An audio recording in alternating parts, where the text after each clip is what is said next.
प्यार और रिश्तों में वशीकरण की कोई जगह होती है, और अगर हाँ तो इसे कैसे किया जा सकता है? क्या इसे घरेलू तरीके से केवल 2 मिनट में सरलता से किया जा सकता है? हाँ, तो आइए इसे विस्तार से समझते हैं।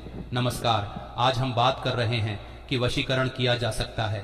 पुराने समय में वशीकरण का उपयोग मुख्य रूप से जानवरों पर किया जाता था ताकि उनके इलाज में मदद मिले। जानवरों को काबू में लाना और उन्हें दवा देना मुश्किल होता था। उस समय न तो इंजेक्शन होते थे और न ही अन्य साधन, इसलिए वशीकरण का उपयोग जानवरों को काबू में करने के लिए किया जाता था। धीरे धीरे समय बदला और वशीकरण का उपयोग इंसानों पर भी किया जाने लगा, लेकिन समय के साथ विज्ञान ने प्रगति की और इसकी आवश्यकता कम हो गई। इसके बाद लोगों ने वशीकरण का दुरुपयोग करना शुरू कर दिया। कुछ लोगों ने इसे गलत उद्देश्यों के लिए इस्तेमाल करना शुरू किया, जैसे किसी का रिश्ता या परिवार तोड़ना, किसी का व्यापार बिगाड़ना आदि। यह प्रथा कुछ तांत्रिकों और तथाकथित ज्योतिषियों द्वारा बदनाम कर दी गई। हालांकि अगर वशीकरण का सही और सात्विक तरीके से उपयोग किया जाए तो यह सकारात्मक परिणाम दे सकता है। यह एक मंत्र विद्या है जिसका वर्णन रामायण और कई अन्य ग्रंथों में भी मिलता है। अब मुख्य बात यह है कि क्या किसी को वश में किया जा सकता है। इसके लिए आपको अधिक सामग्री की आवश्यकता नहीं है। एक गिलास पानी, एक चाकू और सामने वाले की फोटो आपके मोबाइल में होनी चाहिए।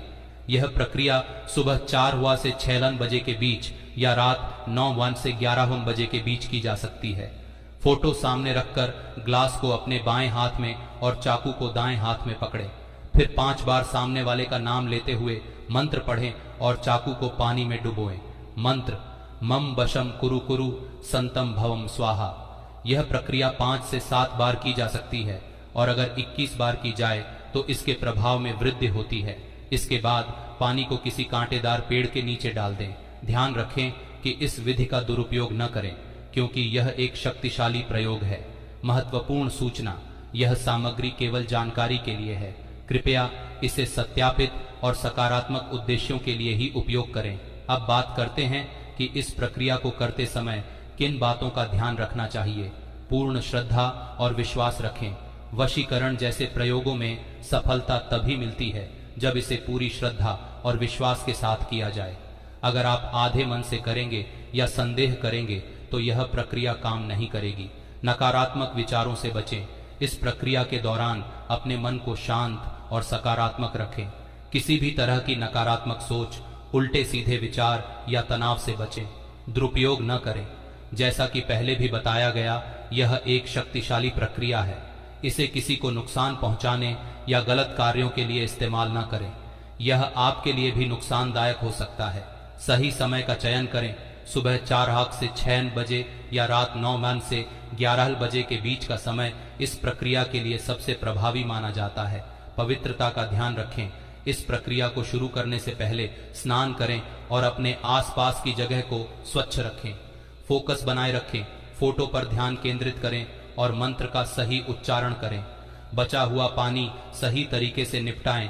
पानी को कांटेदार पेड़ में डालना जरूरी है। इसे कहीं और डालने से यह प्रक्रिया अधूरी रह सकती है। ध्यान देने योग्य बातें, इस प्रक्रिया का उद्देश्य प्रेम और रिश्तों को मजबूती देना होना चाहिए, न कि किसी को अपने लाभ के लिए बाध्य करना।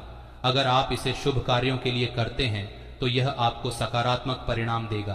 अंत में याद रखें कि आपके मन की शुद्धता और इरादे इस प्रक्रिया को सफल बनाते हैं। सकारात्मक सोचें, खुश रहें और अपने रिश्तों को मजबूत बनाने की कोशिश करें। अब यह समझना भी जरूरी है कि वशीकरण का प्रभाव हमेशा स्थायी नहीं होता। यह केवल एक अस्थायी उपाय हो सकता है जो आपके रिश्ते या किसी व्यक्ति के प्रति व्यवहार में कुछ समय के लिए बदलाव ला सकता है, लेकिन रिश्तों की स्थायित्वता और गहराई हमेशा आपसी विश्वास, प्यार और समझदारी पर आधारित होती है। वशीकरण के बारे में कुछ महत्वपूर्ण बिंदु। कर्मों का सिद्धांत, यह याद रखें कि हर क्रिया का एक प्रतिक्रिया होती है। अगर आप किसी को जबरदस्ती वश में करने की कोशिश करेंगे या किसी के जीवन में नकारात्मकता लाने का प्रयास करेंगे तो इसका दुष्प्रभाव आप पर भी पड़ सकता है। स्वतंत्रता का सम्मान करें। किसी भी व्यक्ति की स्वतंत्रता का सम्मान करना चाहिए। वशीकरण का उपयोग केवल तभी करें जब यह आपके रिश्ते को सुधारने और सकारात्मक बदलाव लाने के लिए हो। ध्यान और साधना का महत्व।